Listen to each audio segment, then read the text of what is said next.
In today's digital age, we're constantly creating, storing, and accessing files. Photos, videos, documents, they all need a place to live.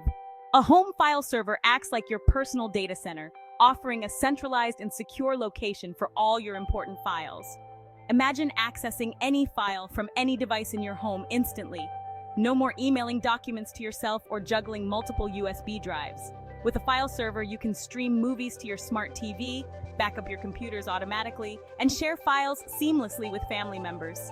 Setting up a home file server might sound daunting, but it's easier than you think. This guide will walk you through each step, from selecting the right hardware to configuring your server for optimal performance and security. Let's get started on building your own personal data center. The first step in building your file server is gathering the necessary hardware. Don't worry, you won't need a room full of blinking servers. Here's what you'll need. A computer. You can repurpose an old desktop computer or laptop. Make sure it has a decent processor, enough RAM, at least 4 GB, and a spacious hard drive. 1 TB or more is recommended.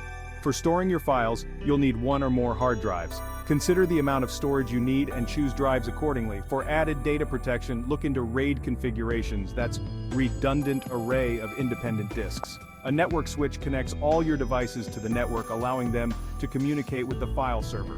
Choose a switch with enough ports for all your devices. And you'll need Ethernet cables to connect your computer, router, and other devices to the network switch.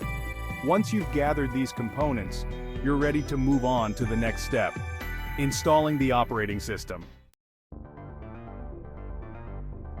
The operating system, or OS, is the brain of your file server, controlling how it functions. There are several options available, each with its strengths and weaknesses.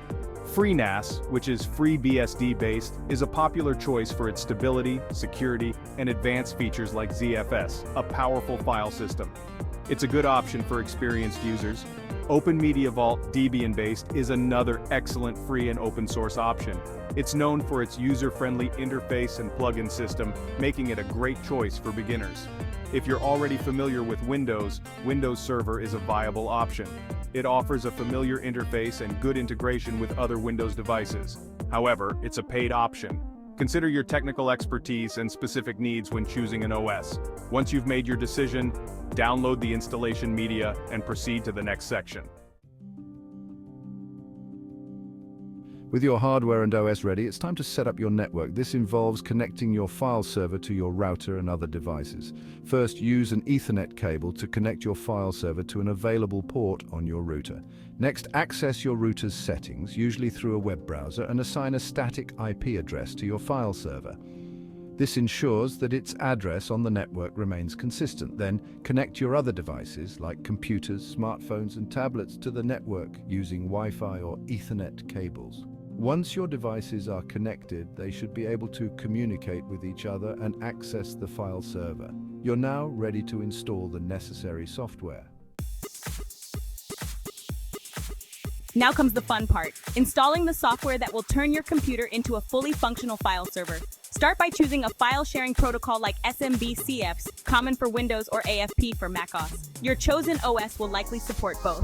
Then install a file manager on your own computer to easily browse and transfer files to and from the server. Windows Explorer and macOS Finder can do the job, or you can explore third-party options like FileZilla.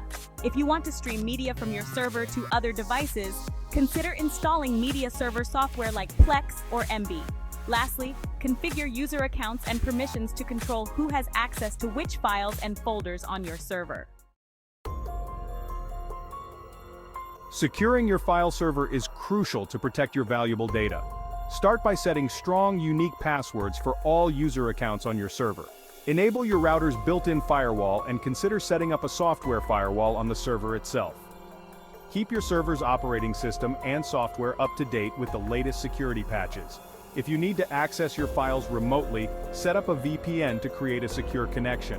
By following these security measures, you can ensure that your data is safe from unauthorized access. Congratulations! You've successfully set up your own DIY file server. You now have a centralized, secure, and accessible storage solution for all your important files. Enjoy the convenience of accessing your data from any device in your home, streaming media effortlessly. and backing up your computers automatically. While the initial setup might seem like a bit of work, the benefits of having your own file server far outweigh the effort. Take the leap and enjoy the peace of mind that comes with having complete control over your data. We trust you found this guide insightfully useful. Consider liking and subscribing. Formative Function Robotics.